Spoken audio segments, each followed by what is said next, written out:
Assalamualaikum warahmatullahi wabarakatuh. Bismillahirrahmanirrahim. Innal hamdalillah nahmaduhu wa nasta'inuhu wa nastaghfiruh wa na'udzu billahi min syururi anfusina wa min sayyiati a'malina. May yahdihillahu fala mudhillalah wa may yudlil fala hadiyalah. Asyhadu an la ilaha illallah wa asyhadu anna Muhammadan abduhu wa rasuluh, amma ba'd. Awalan hayya bina nashkurullah azza wa jal alladhi qad a'tana ni'man katsira hatta nastati' an nastami' fi hadzal makanil mubarak. Salatan wa salaman ala nabiyyina Muhammadin sallallahu alaihi wasallam alladhi qad hamalana minadh-dhulumati ilan nur. Hasanan, fi hadhil fursati sa'idah qabla an nusyarih lakunna jami'an aqul afwan atakallam bil lughatil indonesi tashilan li wa tafhiman lakun.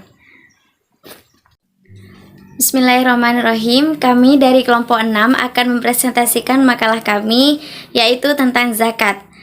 Baik, di sini saya akan menjelaskan tentang pengertian zakat. Zakat secara bahasa adalah tumbuh, berkah, bersih, dan baik. Sedangkan secara istilah merupakan sejumlah harta yang diwajibkan oleh Allah untuk diberikan kepada orang-orang yang berhak menerima zakat. Dan ini adalah sejumlah harta tertentu. Adapun yang kedua yaitu syarat dan rukun zakat. Syarat-syaratnya zakat itu ada 5. Yang pertama adalah Islam, merdeka. Kemudian yang ketiga adalah pemiliknya tertentu. Keempat adalah kepemilikan sempurna. Dan yang terakhir adalah sang pemilik wujud secara yakin. Kemudian rukun-rukunnya zakat itu ada 4.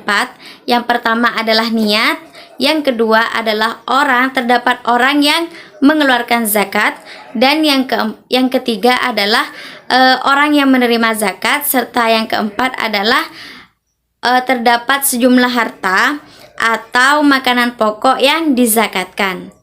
Jadi seperti itu penjelasan dari saya, kurang lebihnya saya mohon maaf. Bismillahirrahmanirrahim. Saya di sini akan menjelaskan mengenai jenis dan ketentuan zakat. Dalam fikih, zakat wajib dibagi menjadi 2, yaitu zakat nafsi atau badan dan zakat mal atau zakat harta. Yaitu yang pertama zakat naf atau badan yang sering kita sebut dengan zakat fitrah. Dalam suatu hadis disebutkan, baginda Rasulullah SAW mewajibkan zakat fitrah di bulan Ramadan kepada manusia, yaitu 1 syak kurma atau 1 syak gandum.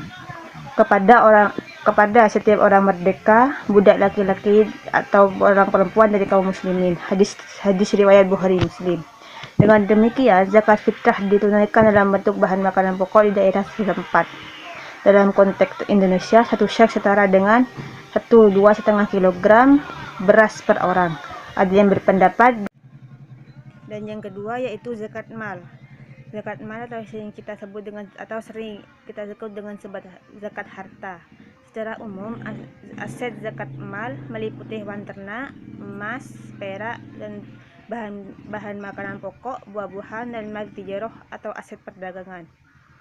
Syekh An-Nawawi Banten berkata, zakat mal wajib di dalam 8 jenis harta, yaitu emas, perak, hasil pertanian, kurma, anggur, unta, sapi, dan kambing. Sedangkan aset perdagangan dikembalikan pada golongan emas dan perak, karena zakatnya terkait dengan kalkulasinya, dan kalkulasinya tidak lain dengan menggunakan emas dan perak. Namun, kemudian menurut beberapa ulama kontemporer, aset zakat yang memasukkan uang, hasil profesi, atau hadiah yang diterima oleh seseorang, sebagaimana yang dijelaskan oleh Syekh Wahbah Az-Zuhali di dalam Al-Fiqh Islami, Syekh Yusuf Al-Qardari di dalam Fikih Zakah, Syekh Abdurrahman Az-Zuhairi di dalam Al-Fiqh, dan yang lainnya. Bismillahirrahmanirrahim. Menjelaskan tentang landasan hukum zakat.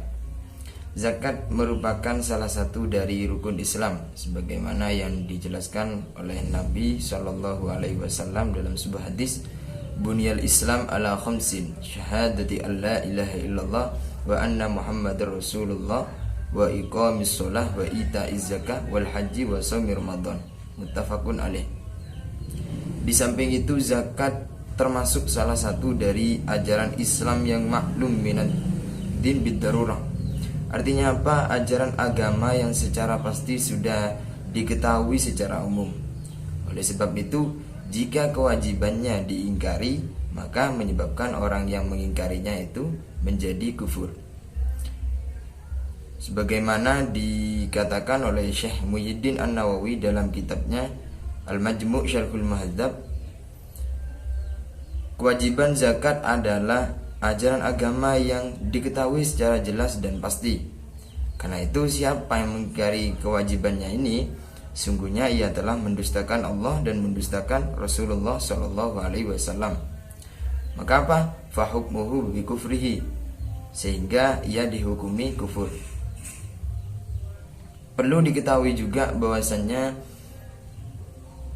kewajiban zakat ditetapkan oleh beberapa ayat Al-Quran. Di antaranya firman Allah, khudh min anwalihim shadaqatan tutahhiruhum wa tuzakkihim biha. Ambillah zakat dari sebagian harta mereka, dengan zakat tersebut engkau membersihkan dan mensucikan mereka. Quran surat At-Taubah halaman 103. Dan juga firman Allah, wa aqimus shalah wa atuz zakah warka'u ma'ar raki'in. Dirikanlah salat, tunaikanlah zakat dan rukuklah bersama dengan orang-orang yang rukuk. Kemudian dari ayat-ayat tersebut terbentuklah ijma' ulama terkait hukum wajibnya zakat. Hadza minni, assalamualaikum warahmatullahi wabarakatuh.